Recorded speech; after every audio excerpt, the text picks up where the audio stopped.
But what we are talking about today is this carnivore diet that is very popular and has a bunch of issues with it that honestly is going to create a lot of controversy but 20 years from now, your risk of heart disease and cancer and other medical problems are going to be very significant. I totally agree. Hi, this is Dr. Eric Westman. The carnivore diet, another video, really? But the carnivore diet is pretty popular, and I'm going to review a video from Talking with Docs. Now, if you don't have my top 10 tips to start keto right, be sure to look in the description below. Now, of course, you always want to consider the source of information when you're looking at a YouTube video or article in the newspaper, of course. Do you have newspapers anymore? Talking with the Docs, these are two medical professionals. When I go to their information, they're orthopedic surgeons in Canada. And so, like most doctors, they probably didn't get much training in nutrition. I mean, that's true for me. I was trained initially as an internal medicine specialist, then got special training in obesity medicine. But you know, anyone can be an expert on diets, right? But let's see what they say about the carnivore diet from Talking with Docs. Carnivore diet, time for me to start it. Wait, what? Not just joking. What we are talking about today is this carnivore diet that is very popular and has a bunch of issues with it that honestly is going to create a lot of controversy because these people are very passionate. I think anyone who has an extreme diet is passionate. 100%. If you're like carnivore, keto, vegan, whatever, you name it. Well, so they certainly give the image of being doctors, surgeons, which they are, talking about balanced diets being great and nobody exclaims about them. Well, maybe that's because people find the more extreme diets to actually be better for them. I don't know. Let's keep going. Right. Okay, so let's start at the beginning of this diet. What is the carnivore diet? Carnivore diet consists of eating animal products primarily, if not only. Yeah, so the strictest form is truly only animal products. That's right. So that means no plants, no fruits, no vegetables, no nuts, no seeds, nothing. Just animal products. Okay. It seems like a good idea. It seems obvious that it's not a good idea. I mean, I spent so many years telling my... Okay, so I'm getting the sidekick here. One's the straight man, one's the sarcastic man. And so they don't think it's a good idea to not eat plants. Well, that occurred to me as well. Of course, what I've been teaching at Duke University for years is a almost carnivore diet, a carnivore-like diet. The vegetables and leafy greens are recommended, but they're pretty limited. And I don't go to extremes to limit eggs and coffee. And you know, a wolf doesn't drink coffee. So some zealotous carnivore, there's a whole the lion diet and all these different subgroups. But I think the main point here is that you can actually have a nutritious intake of vitamins and minerals and nutrients without eating plants. And of course, they're very dismissive of that, as if everyone knows you have to have plants. And being curious about that, I asked one of my friends and colleagues to write a paper about whether you could get all of the nutrition you need from a carnivore diet, and it actually looked okay. And you might see my prior videos about carnivore, and there are some question marks, but if you're monitoring your health, I think the distraction or detraction that it can't provide all the nutrients is just not true. No evidence for that. I was telling my kids to eat their vegetables. Right. I never thought I'd have to say it again now that they've grown up and they have kind of good... Well, that's interesting. Why don't children want to eat vegetables? Maybe they shouldn't. I mean, now that only comes to me because I've met some patients, some not my family, but others' family, and people coming to me who actually did have problems with eating vegetables and got better when they didn't eat them. Maybe we should follow the lead of what children naturally want to eat. Well, maybe not the sugar, the refined sugar, but if a child doesn't want vegetables, maybe you shouldn't force them to eat it. I don't know that they'll that'll cross their minds here, but eating habits, but here we are. Right. So there are some wild animals and other animals that are obligate carnivores. We are not them. So the thought behind this diet is well, and that's even controversial or up for discussion of whether a human needs to be herbivore. I think that's pretty true that it's not necessary for a human to be an herbivore. The consensus, I think, is that a human can be an omnivore, meaning you can eat animal products and vegetable products or the combination thereof. But I am wanting, the best health, so that if a more of a carnivorous diet would give me better health, that would be one reason why I would think it'd be a good idea. Just because we've eaten a certain way in the past doesn't mean that's the way we should eat in the future. So I'm not beholden to the noble savage idea, noble hunter-gatherer, and that we should eat like our ancestor way back did. Maybe we could even do better in terms of nutrients. This is interesting. I remember most doctors, including me many years ago, got no training in nutrition. And I think what you're seeing here is orthopedic surgeons, specialists doing the best they can with the information that is generally obtained in pop culture, meaning, keto and vegan are extreme and carnivore is extreme, when actually from a nutrient standpoint, it's not all that extreme. The typical Canadian diet or American diet is really bizarre when you think of it in terms of how long we've been having available foods that are really not foods anymore. Let's keep going. Talking about our ancestors way back, who knows even how many 10,000 or whatever million years ago that you think, how they ate high-fat, high-protein diets. And some fossil studies have shown that maybe this is true, but other studies have clearly shown they actually did eat a fair number of plants. So, but what it means, we never overlapped with the dinosaurs.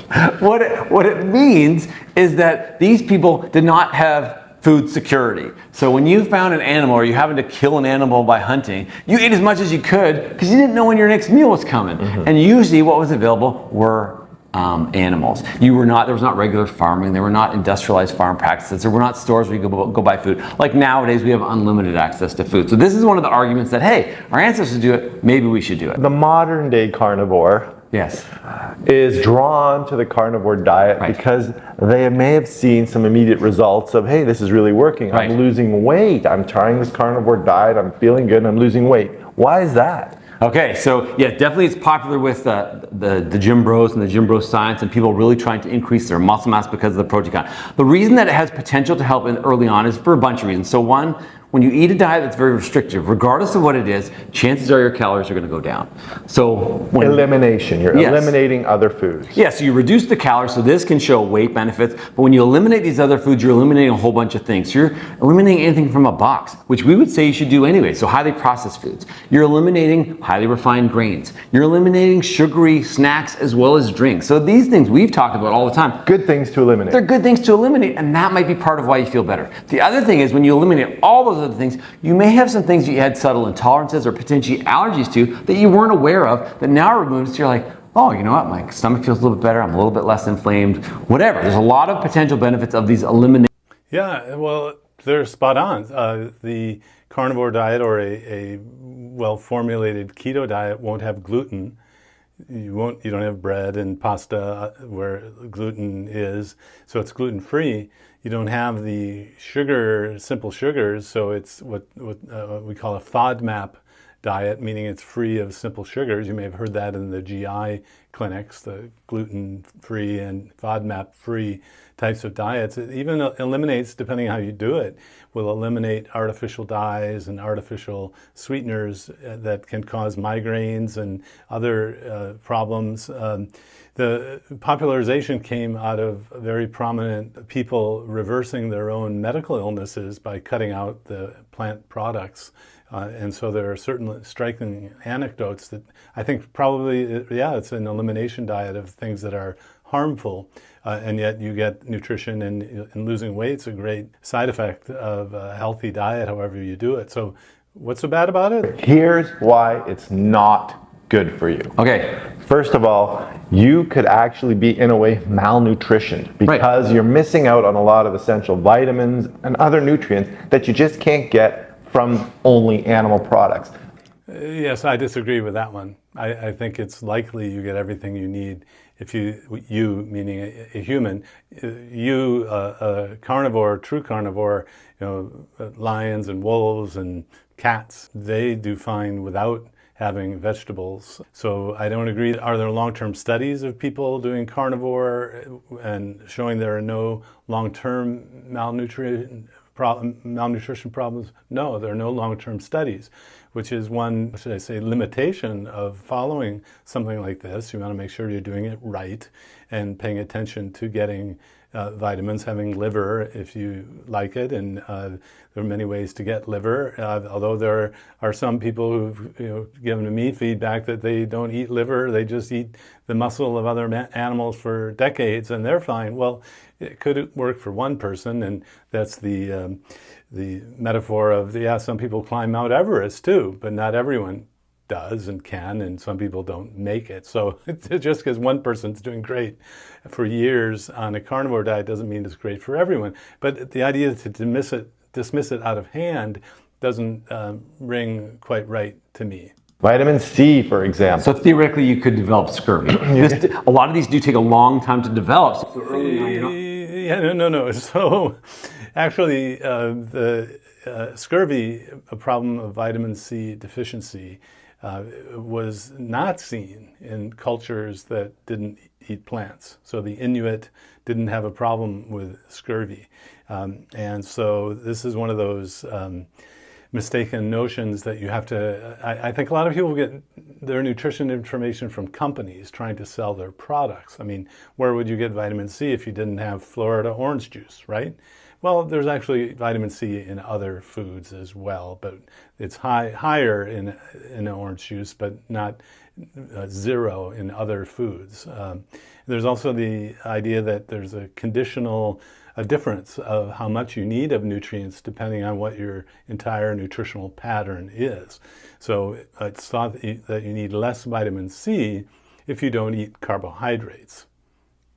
So that's one of these question marks for even dietary guidelines and recommendations. What about the conditional, under different conditions, can you have different amounts of vitamins and minerals needed or not needed? You're not going to have signs of most of these micronutrient or phytochemical deficiencies. Right, so you're missing out on a host of essential vitamins and nutrients that you're not going to get just from the animal product. Right, so that's one. The second one is if you have existing kidney disease, that protein load can be very dangerous for you. Obviously, most people do not have kidney disease, but if you have borderline kidney function or kidney damage, this amount of protein definitely is a problem. Well, that's an old myth as well, that protein causes kidney problems, and yet it's one of these myths that won't go away because there's no evidence for it. It's like discrimination and prejudice. You can't argue against it. And really, when you compare how much protein people are getting, most people don't have much more protein than they would on other types of diets. So that, I think, there's no evidence for that kidney issue. Okay, and another thing is if you're like me and your body has a problem with cholesterol, okay, and you make too much cholesterol, or your cholesterol levels are a little bit high, or you have a family history of high cholesterol, a heavy animal-based diet will increase your cholesterol levels. Right. Again, they're doing the best they can given the information they're given. So the old way was to look at the total and LDL cholesterol only in the blood, looking at a lipid panel. That's shifted. The paradigm has shifted to now you look at the triglyceride and HDL in the blood. I mean, you could even consider both, but I favor looking at the HDL, the good cholesterol, if you want to call it that, and the triglyceride. And this is all part of the metabolic syndrome, which is those blood levels, elevated blood sugar or blood glucose, elevated blood pressure, elevated abdominal circumference, and in some definitions, even some proteinuria, kidney trouble as well. But so when you're looking at the blood, it's really changed. I mean, I don't subscribe to the old, you have to check the LDL, and if it's elevated, you treat a cholesterol. The cholesterol is not a disease. It's a predictor of a disease. And so, if you don't have the disease, you shouldn't treat it or minimize your risk of something you don't have. And we can actually check to see if we have atherosclerosis or hardening or narrowing of the arteries with other testing before we treat a cholesterol level. But be sure you look at the triglyceride HDL, but they're in the old paradigm, again, doing the best they can. Because of the often obligatory amounts of saturated fats. And there is controversy as to how much saturated fat is going to increase your levels of LDL or the bad cholesterol, and it's linked to heart disease. We have videos about this. But generally speaking, this has been shown to increase your risk of cardiovascular disease. Yeah. Well, so no. So the reason it looks like it takes decades to go from what the researchers are saying, the nutrition researchers, to what doctors are saying and guideline changes. So there are great studies showing the consensus among researchers of nutrition that saturated fat is not a problem. And again, they're probably going by guidelines that will take years, if not decades, to change. And the problem is that, that is well shown. The increased cholesterol, increased LDL, that will increase your risk of heart disease. Yes. Where the controversy comes in is if you take medicines to reduce that, are you going to live longer? And I'm fine, I can accept those controversies, but it's irrefutable that these high levels are linked to heart disease. Decades of... Yeah, careful if a doctor says it's irrefutable. Is anything really irrefutable? Triglyceride and HDL in the blood. Don't worry about the total and LDL so much. Of solid research, regardless of how you feel about Big Pharma. Okay, another issue with the carnivore diet is an issue with constipation. Unfortunately, if you're a diet that has essentially zero fiber, constipation is going to become a very big problem. And that amount of, they believe the combination of protein, lack of fiber, increases your risk of colon cancer quite specifically. All right. Well, so great graphics. How often you go for a bowel movement really doesn't matter. And that gets confused with constipation. Constipation is hard stools, hard to pass stools, or having uncomfortable abdomen and you feel like you need to go. Generally, that's a transition from when you eat carbs to when you don't eat carbs. It's something that we manage with folks, giving electrolyte replacements like magnesium, using very simple things like raising the feet up. A product called the Squatty Potty is out there that actually is a stool where you raise the feet to help get rid of the kink that's introduced by using a toilet. So there are all sorts of things that can help you through that transition. But the little slip in there about colon cancer has no evidence that fiber or lack of fiber or even giving fiber to people reduces, or the lack of it causes, or the giving it reduces the incidence of colon cancer. There's no evidence for that. In fact, the studies that were done to show it were negative. So that, again, is kind of like old news and has been debunked.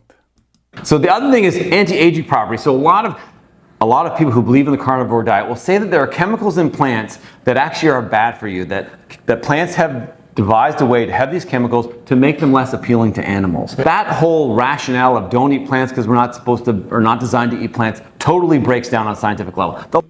Hang on. I'm actually kind of compelled by the notion that plants can't run away, as a defense mechanism like a mammal can. So they do put things in the leaves that deter the typical mammals from eating them. Why humans eat things that hurt is a whole nother kind of thing. Horseradish or hot peppers. Most mammals would run away from plants and vegetables like that. And actually one of the surgeons kind of joked about that. This is a real thing. And, while the clinical trials and clinical research is sorely needed in this area, there are strong clinical experience signals, meaning credible anecdotes of dropping these things that hurt. If you eat something and it hurts, generally that you should not eat it. And why humans do that is maybe you need psychiatrists to come in and figure that out too.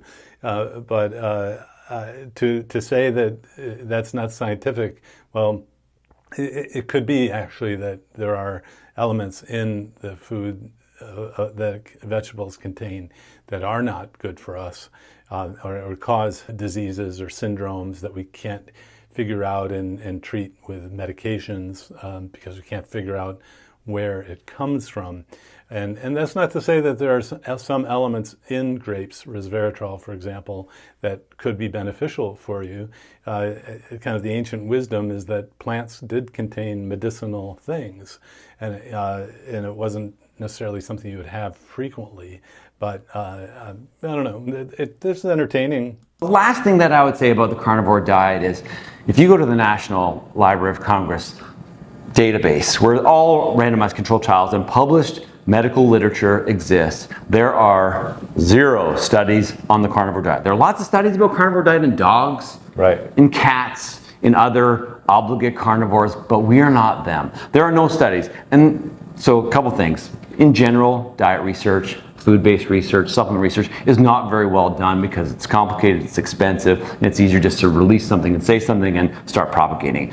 But there's no data. So if you are a carnivore lover and you really love the carnivore, please organize a randomized controlled trial and please show us somehow that A, it's going to help in the short term, but B, more importantly, the long term. This is my big fear for these people. If you do it for a month and you lose 20 pounds and you feel better, great. But 20 years from now, your risk of heart disease and cancer and other medical problems are going to be very significant. I totally agree. To call the people proposing that you do carnivore diets to do a study of carnivore diet, I totally agree. And a prospective study is the best.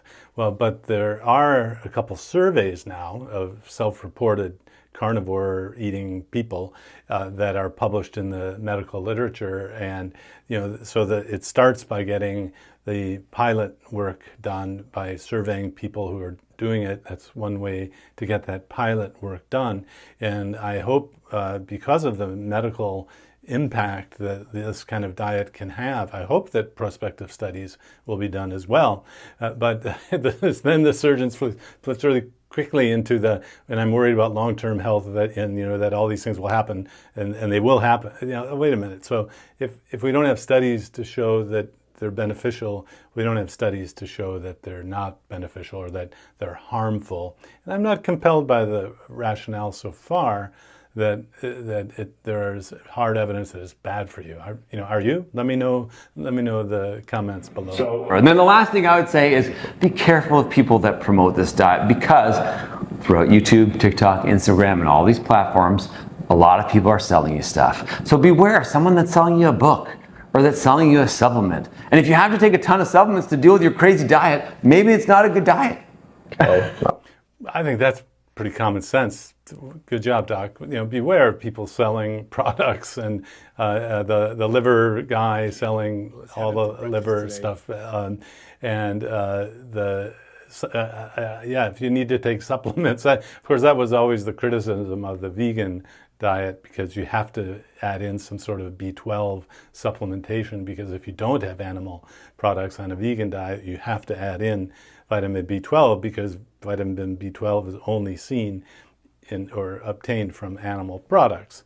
So that was just good common sense. I'm not a big fan of diets in general, but I think you should have a good diet. Yes. In general, but well, so consider the source. In a clinic where I am, where people come to me for medical issues, generally could be overweight, obesity, reversing diabetes, other medical issues. The diet or whatever you eat matters, and you might need to do an extreme diet to fix the problem that a balanced diet with medications isn't fixing. So, when's the last time your doctor asks you what you eat? Generally, they'll say, you have this problem and here's a medicine for it. The obesity medicine world and the clinic that I'm in, we take time to ask you what you eat, and we influence what you eat. I might even be a little bit of a pain sometimes about what you eat, but that means you don't need the medications, and we can reverse these medical problems that might not have been reversed before. Well, so talking with docs, you got some common sense that's based on the old paradigm that I don't go along with, and then some good common sense about just consider the source, and if someone's selling you something, especially beware of it. Which leads me to the free How to Start Keto Correctly. If you don't have it, check in the description below. If you like this, press like, subscribe, send it to a friend, ring the notification bell so you don't miss out on future episodes. It's my pleasure to give the kind of general academic perspective on studies, and with carnivore there's a lot to be known. It's that saying of being cautiously optimistic.